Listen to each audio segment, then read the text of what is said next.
In the last video, we looked at the landscape of different activities taking place in the food delivery sector, which should have given you a pretty good overview of what's involved in each. If you haven't watched that, I suggest you check out that one before looking at this one. But in this video, I want to talk about what are the different opportunities for starting businesses, which ones take the least money, and can you get up and off the ground the fastest? Because I've been speaking to a lot of people on the Spatula chat line who are really looking at opportunities. They're seeing the growing trend in food delivery and thinking, how can I get involved in there in my area and get something going? So let's talk about the opportunities. Usually the first thing people are talking about is how they can jump in and be a number 6 business. So if you haven't watched the last video, basically this is the overlap between selling the food online through an online marketplace of some sort and then making the delivery. Because they've seen Uber Eats or Deliveroo or Grubhub or Foodpanda, depending on where you are in the world, or Gojek, and it seems like a very pervasive way of getting a business up and running. So examples, Uber, Deliveroo. Sounds good because they're all massive, but one thing to be aware of is that one of the reasons why they're all massive is because of the marketing clout you actually need to succeed in that particular space. So the challenge is where a lot of the profit is going for these food deliveries is to whoever makes the sale. So this circle here becomes quite dominant. Actually, there's a lot of talk in the press around even back to before they were making the delivery as well. The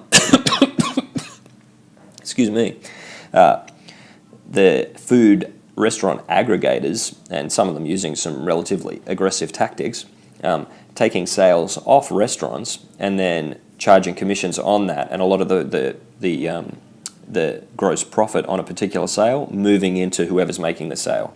So that makes it quite tempting to say, right, well, I want to be one of the sellers, but that's actually quite a challenging space to play in.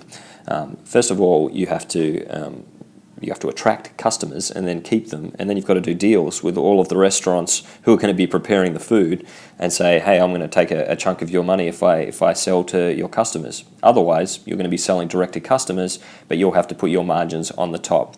So you're really operating a double-sided marketplace, and that comes with some very specific challenges. Mainly, if you are trying to please both sides of the market, then you're relying on getting both sides going at once, and that requires a lot of resources. So you'll see in new markets that the Ubers and Deliveroo's and Deliveroos and whoever else is playing go into, especially when there's multiple of them. They compete really hard, they spend a lot of money, and they don't always operate at a profit at first until they've built up quite a good market share. So this space here sounds like big bucks coming in, but it can also mean big bucks going out as well.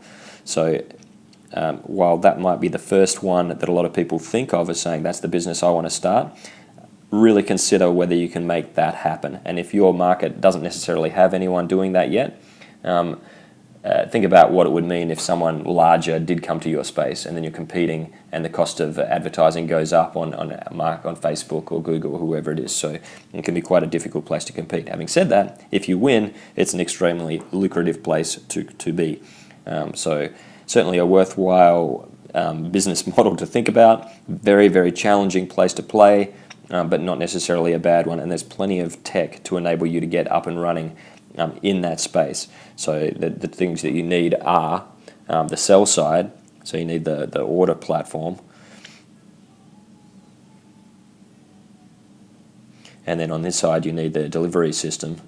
Well, they're going to just use ours, Spatula, to manage all of track where the drivers are, dispatch the jobs out, and let the customer track the driver on the way in, like they would expect if they were getting Deliveroo, Uber Eats, or whoever it is they're getting. So you have to have both sides of the tech. That's not a big deal. These are becoming more and more pervasive. There's a few different ones, like if you talk to the guys at Entree, if you talk to the guys at Ordersin, there's a few different ones available in order to set that part up. And then Spatula, or we've got some competitors as well, obviously, that we won't talk about, but a Spatula will let you manage the driver side, so you can set the whole technology thing up pretty quickly. And so you'll soon realize that the challenge is, well, how do you actually attract enough customers to your site and compete with very, very big and sophisticated marketing campaigns that others are doing? And then how do you get your drivers? How do you get the restaurants? It's a three-way marketplace. Okay, so that's all I want to talk about for that one. I might actually start a new video to talk about some of the alternative business opportunities there are in the whole food delivery space and go from there. So we'll see you in the next video.